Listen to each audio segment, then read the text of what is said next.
எல்லா படத்துக்கும் இதே மாதிரி தான் ஐயா, வட்டம் எல்லா படத்துக்கும் இதே மாதிரி தான். நான் பராசக்தியை குறை சொல்கிறேன்னு சொல்லலை, இருந்தாலும் வந்து இப்படி சித்திரவதை பண்ணக்கூடாது. நீங்கள் ஆதரவு பண்ணலாம், பாவம் தளபதி விஜய்க்கு வந்து இதே லாஸ்ட்டு படம், அதனால் வந்து நம்ம ஒத்துழைப்போம் அப்படின்னு சொல்லணும். இந்த நடிகர்லாம் எங்கே போயிட்டாங்கன்னு தெரில, ஒரு வார்த்தை பேசலை. நடிகர் கூட வாயில் கொலக்கட்டை வச்சுருக்காங்களா என்னன்னு தெரில. இது லாஸ்ட்டு படம் யாருக்கு? தளபதிக்கு. நீ உங்கள் ஏரியாக்குள்ளேயே வரக்கூடாதுன்னு வெளியே வராரு, கட்சிக்குள்ளே வராரு, மக்களை பார்க்க வராரு. இந்த சித்திரவதனாலதே அந்த லாஸ்ட்டு படத்துலையுமேயா அவர் ஏற்கனவே எடுத்த படத்தை பூராமே இப்படித்தான் பண்ணீங்க, ஆனால் ரிலீஸ் ஆச்சு. ஆனால் மக்கள் யாரும் வருத்தப்பட மாட்டாங்க. ஏன்னா நீங்கள் எப்போ படத்தை ரிலீஸ் பண்ணாலும் அன்றைக்கி தான் எங்களுக்கு பொங்கல். இவங்க வந்து என்ன பண்ணுவாங்கன்னா, தொட்டி ஆட்டி குழந்தைய கிள்ளி விடுற பயவில்லைங்க, கேன்னு அழுகட்டும்னு. அந்த மாதிரி நீ செஞ்சுக்கிட்டு இருக்க. பராசக்தியில் நல்லா இருக்கட்டும், நல்லா ஓட்டுங்க, ஒன்றும் வருத்தப்படலை. நாங்களாம் வருத்தமே படலையா.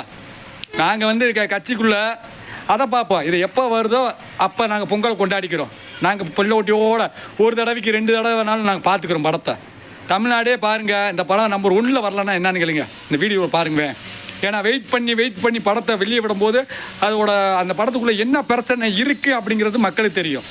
என்ன நல்லது சொல்லியிருக்காரா, நம்ம அரசியல் பற்றி எதுவும் பேசியிருக்காரா அப்படிங்கிறது மக்களுக்கு தெரியும்.